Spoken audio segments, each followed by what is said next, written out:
they're technically outside of time because they're dead. I love him too much. They're way cooler in the fourth one. So many rants will be happening right now. I know my numbers. I was kind of wishing for him to die. Freelance mage killer. You are awful. Hi guys, welcome back to another Nerd Rants video. Today we're talking about another anime. I watched one on my own. Okay. So, we're just gonna preface this with there will be no spoiler-free section in this because it kind of broke my brain a little bit with the twist at the end, and so there will be ranting going on, and there will be no filter because I must get it out there. Thankfully, it's been out long enough that, you know, I'm not too worried about sharing spoilers. Yeah, I don't know. We're gonna talk about Fate. Oh my gosh.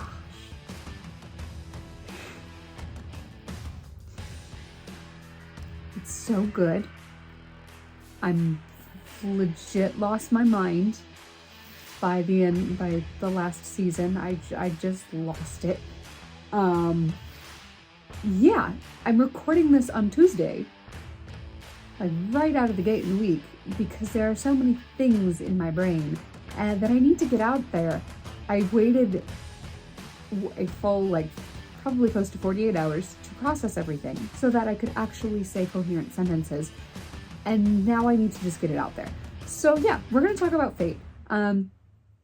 We'll do a quick overview of what it is. And then we're going to get into the spoilers. So, you know, if you're watching this just out of curiosity, it's an anime. It is about a bunch, it's 7 mages are selected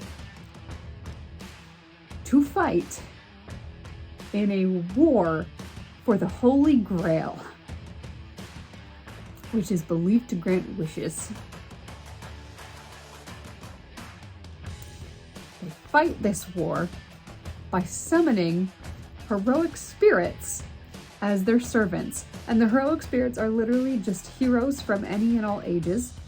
So most of the time, they, like, in most cases, it's well-known legendary figures or mythical figures from the past.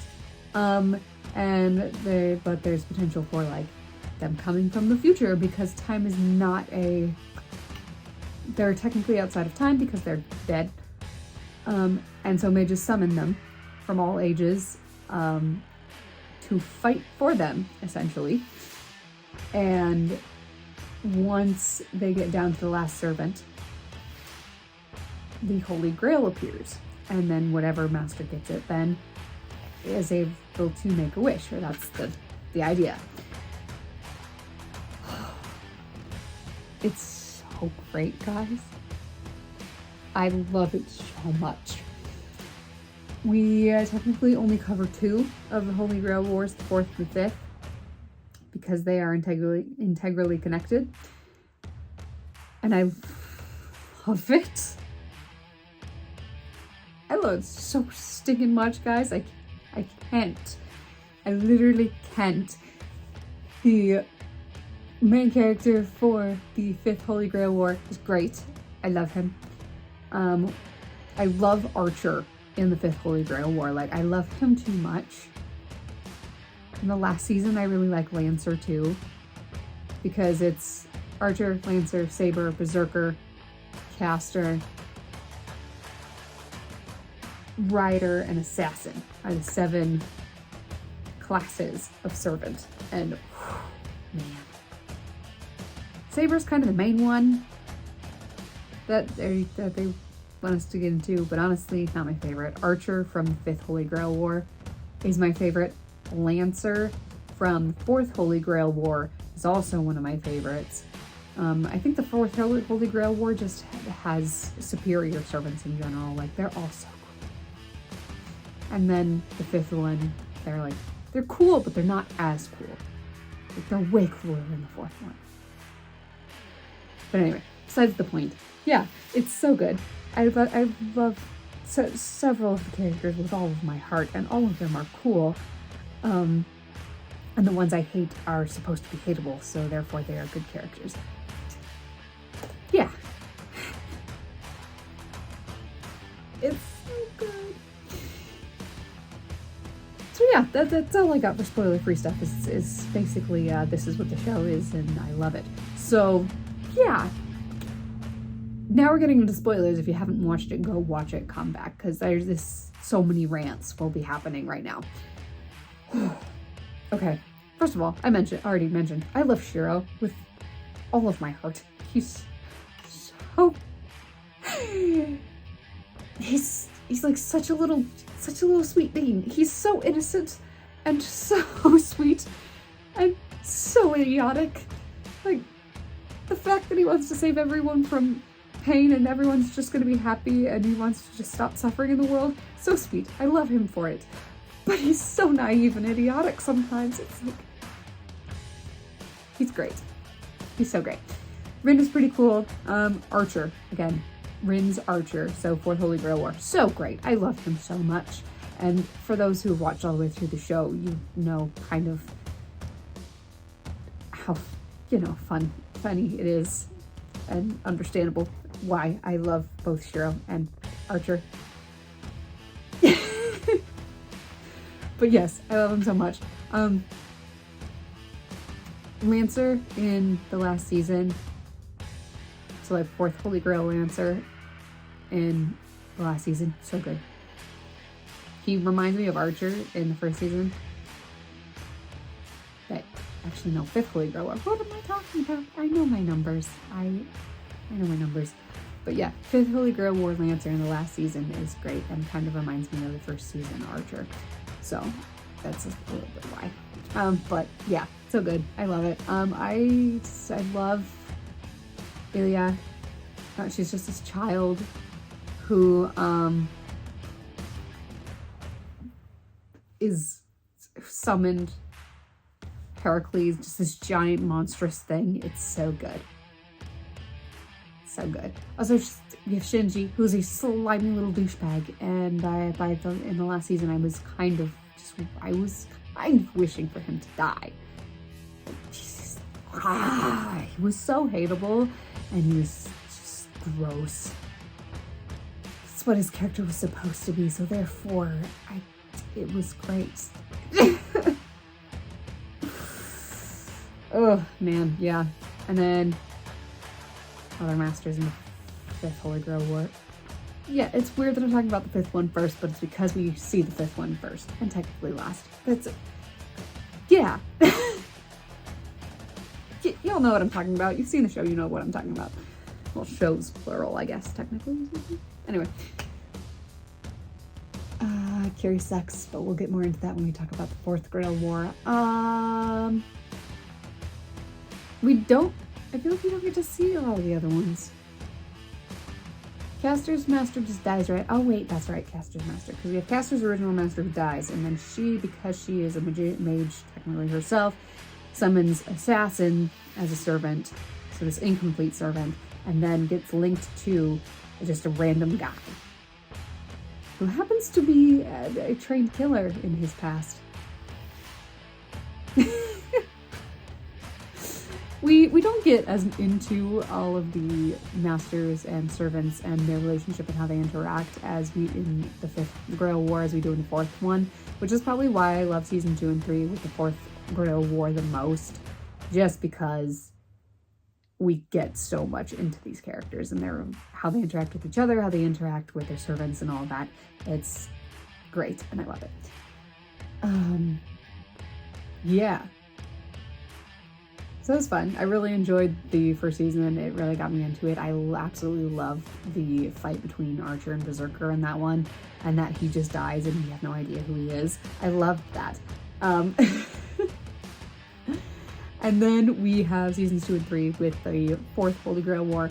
So we go back in time to kind of get explanation for all of these hints that were dropped in the first season, which I love that I kind of love that they show the fifth one first, and then we get and drop all of these hints and go like this and this, everything that happened in this is integrally connected to the Fourth Holy Grail War. And so then going back then and seeing it and getting all the information going, oh, and having all of the being able to connect all of the dots after the fact is really fun. Plus, since in the last 2 seasons we go back to, the last 2 seasons we go back to the 5th one in kind of an alternate version of it. It leads then so perfectly into that, and I feel like the seasons 2 and 3 with the Fourth Holy Grail War lead more smoothly into seasons 4 and 5 with Unlimited Blade Works over just Stay Night. I don't know. Maybe it's because you watched those ones in order versus watching 5th and then 4th with the first season and then the 2nd and 3rd. I don't know. But yeah, it's still so good. Seasons 2 and 3 are probably my favorite. I love them so much. The Fourth Holy Grail War is great. It's great. Kiritsugu, awesome. I love his character. I love that he uses his wife, who, all the fun more stuff with her just being created essentially to be a vessel for the Holy Grail because it requires a human sacrifice to appear. Fun times. So that being his wife, and then them playing her off as the master of Saber instead of him, so that he can work in the shadows and take out other masters, because that's the more effective way to do it. Because if you kill the master, then if you kill the servant, the master can make a new contract with another servant who has lost its master. And so the most effective way is to get rid of both of them, but if you're going to have to choose and get rid of one, getting rid of the master is more practical. So yeah, we have this dude who's like, I'm trying to save the world, but this is the only way I know how to do it. This crappy Pasno was raised by basically a freelance mage killer. It's like, this is the only way I know how to save the world, and so this is how I'm doing it. And so his goal is, if I get the Holy Grail, I can get this miracle and save the world without having to just kill all the bad people. And because I can't do that by myself. Those characters are really cool. We have Archibald, Lord Archibald, I think it's his last name, not his first name. But anyway, him and his wife have this kind of dual contract with Lancer. And they're both just super power hungry, and it's so fun. And Lancer's my favorite. Lancer's probably my favorite servant in this one, though Ryder is fantastic. The relationship between Ryder and Waver is quite literally the best. I love it so much. We have Alexander the Great being basically in servitude to a literal child who is really just in the Holy Grail War for recognition. And so good. It's so great. I love their relationship, especially as it grows and their friendship deepens. And yeah, it's so good. Also, we have Alexander the Great, and we have Ryder getting into arguments about whether Saber, who is King Arthur, and Gilgamesh, who is just insanely powerful in this, it's fun, getting basically an argument and getting into a discussion with them. And it's like peace talk, basically. We're going to decide who's the greatest king. Getting to the point where he has an entire rant because Saber wishes she could go back and save her country. And so she has that regret. And we have Ryder coming in going, no, you should not have regrets as a king. You should not be looking out only for others as a king. You need to have some greed as a king. And having this view where you're like, it makes total sense. Like his entire argument makes complete sense to the point where you kind of nod your head and agree with him. But at the same time, you go, but wait, yes, the king still needs to live and fight for other people.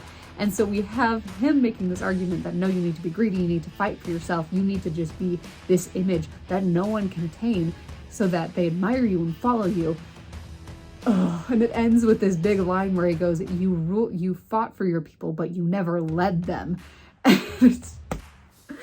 It's so good, and it makes Saber start questioning the entirety of her existence. Yes, King Arthur is a girl in this. It's convoluted, but it's great. It's so good. So he has this on multiple occasions where he just has this big long rant and basically lectures a character on what he believes, how he believes they should be acting in their position or whatever. And he makes so much sense, even though he's not necessarily 100% right. He makes so much sense, and it's so great, and I love it. It's so good. Gilgamesh is super powerful, and so he's supposed to be kind of the big bad, where it's like he's too powerful for any one servant to take, essentially, or at least that is what they're all led to believe, because he just has thousands of weapons at his disposal because he is the first king, and so basically all weapons that they had were like originated with him, essentially, and so he basically has access to all of them, and so he's super powerful because it's so many weapons. He's interesting. He's not my favorite. He's kind of like the most almost the most sexualized, honestly. Not necessarily in how he looks, but like in how he acts and how he talks. It's just, okay, dude, chill out. It's a little gross. It's getting a little gross. But yeah. So not my favorite server, but he's still cool and very interesting. I think the grossest he gets is when he's interacting with Kotomine Kiri, the priest's son, who then later becomes, because the priest or whatever is the judge of the Holy Grail War, and so then he later becomes the judge in the fifth one. But at the time, he's then a participant, and yeah, they have the grossest interactions. But yeah, having Kiri, who is whatever, he's there specifically out of duty, so he doesn't have any like desire for himself or that he knows of. He's literally just like, I am here for the church. I am here to help Tasaka, who is another one of who is Archer Gilgamesh's master. It's like, I am here to help him. That is all. So it's very fun, and having Gilgamesh basically make him turn on his master, and kill him. Like, the connections are insane also, because we have Sakura mentioned, who's in the fifth Grail War. We have Rin, because Tasaka is her dad. We find out that Ilya from the fifth Holy Grail War is literally Kiritsugu and Iri's daughter. And at the end of the Grail War, because he fails and he doesn't bring them the family the Holy Grail, he gets exiled and outcast, and then gets separated from his daughter forever, and then she gets led to believe that no, he abandoned you, and it's awful. It's so good. Oh man, we have Castor and his serial killer master. The duo is, gosh, it's something. Like, they're both supposed to be hateable, horrible people, and so it's done very well. But also, I hate them. I hate them so much because I'm supposed to. But they're both just insane serial killers, and the whole dynamic is the master has no idea what the heck the Holy Grail War is, what's happening, what he's doing. He's literally just following along with whatever Castor does, because like, hey, this guy can kill people in very cool ways. This is awful. Also, we have a whole conversation where he literally, the only outwardly like Christian character is the serial killer going, no, God exists, and having a conversation with Castor going, no, God exists, and I believe that killing people is a form of worship. And I'm like, you are awful. You are legitimately awful. But he's the only like outwardly Christian character, and I'm like, no, why have you done this? Why? Why? So yeah, that's fun. And then we have to talk about Assassin, because Kiri is priest's son, whatever. He is the Master 4 Assassin. Assassin is a mech character in the fifth Holy Grail War, just because he is a servant summoned by another servant, so he's got kind of a half-life going, and so he's very incomplete. And then we have assassin in the Fourth Holy Grail War, which is literally one spirit that has some sort of split personality. So he's literally in spirit form. He's split between all of the personalities. And so he's an army of assassins. And so he can send assassins literally all over the place to spy on people. And he can sacrifice one of his assassins in the beginning of the Holy Grail War to get protection from the church that protects any master that's lost their servant. And then work from the shadows from the church, which is not legal, but the game is rigged because the judge is working with Jasak. Assassin is great. And I love it. And we have a scene where Ryder uses his Noble Phantasm, trump card, special skill, whatever, which is a reality marble where the spirits of all of his entire army are there. And so all of the assassins get sent in and they all get wiped out in Ryder's Noble Phantasm. It's amazing. But it's so good. And we have all the things, all of the fights. They're wonderful. And we get to the end. It's just Kiri, who is now the Master of Archer, and Kiritsugu and Saber. Because Ilya has died at this point and become the vessel for the Holy Grail. And they get to that point, and Kiritsugu gets basically into a realm inside the Holy Grail in order to make his wish. And he realized, and we get this realization, the Holy Grail can't grant a wish unless you know how to carry it out. Like, you can't do it yourself, but you know how to carry it out. And so his wish to save the world, the Holy Grail can grant that wish, but only by doing the same thing he has been doing this in his entire life, but on a scale larger than he can manage. It's like, I will wipe out all of the evil people in the world. I'll kill all the evil people in the world like you have been doing for years. And he's like, I was looking for a miracle. And the Holy Grail, now in the form of Iri, goes, this is a miracle because you could never do this on your own. Oh, it's so good. It's so great. It's such a great line. And so, with that realization, he rejects the Holy Grail and then uses his command spell, which basically is their connection between them and their servants, the master and the servant, where he can use, they got 3 of them, he can use one of them to make their servant do something they wouldn't normally do. And so he makes her destroy the Grail. Or he thinks destroy the Grail. And that's how it ends. And it's so great. And Archer basically Archer bathes in whatever this slime, whatever that's pouring out of the Grail, and that allows him to stay in the real world, or in our time, whatever. So then he shows up later in the 5th Holy Grail War. But yeah, it's so good. It's so great. And then we have Unlimited Blade Works, which is an alternate version of the 5th Holy Grail War. And this was the one that broke my brain with the twist. Yeah, so it's very similar. It's the same characters or whatever that we got in the first season, but circumstances change. We get deeper into some of the characters, which is fun. We get different fights. Castor becomes way more of a threat, just because we have 2 seasons then to go over it, and it gets to the point where she has this dagger that's her Noble Phantasm that can basically, it's called Rule Breaker. She can steal servants if she stabs them with it.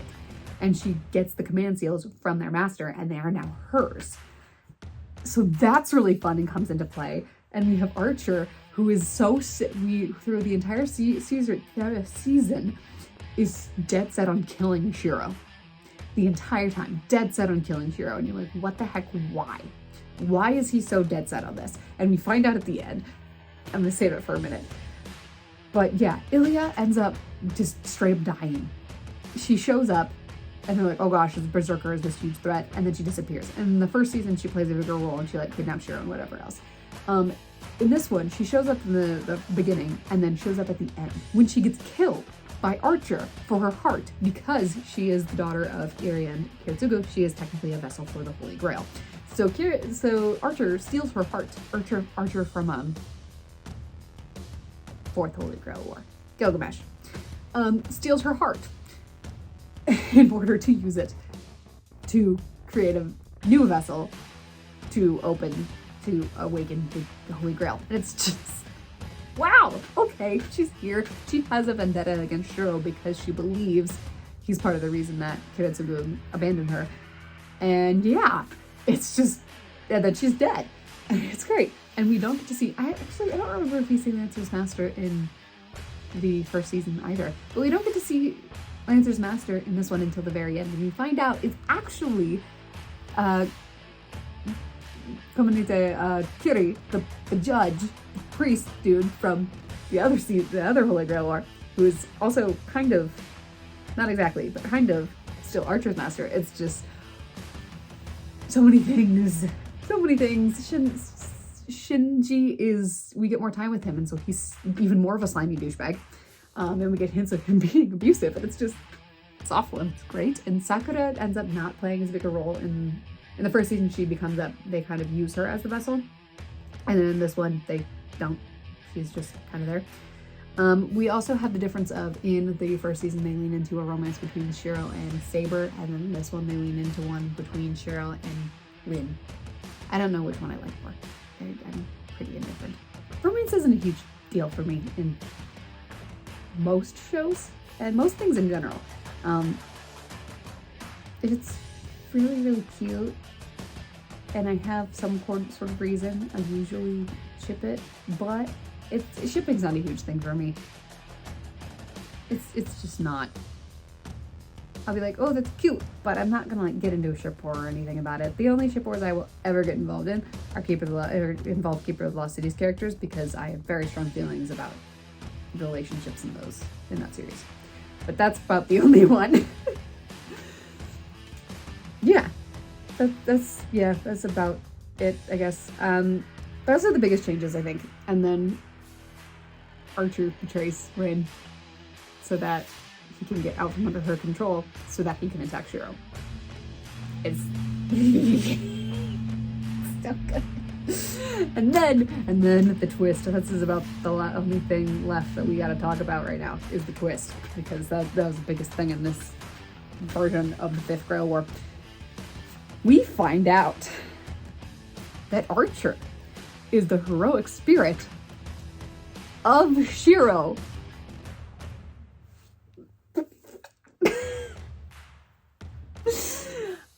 I was suspicious when they kept making little nods of, you're so similar, or like they would make comments like, you guys are so similar, you're about the same person. And Shiro is, we get kind of context for, because we got the you were in the archery club in the first one, and then this one we get a little, you were so good at archery, whatever, are you gonna rejoin or whatever, and we get that. And so there's so many little nods to, hey, they're so similar.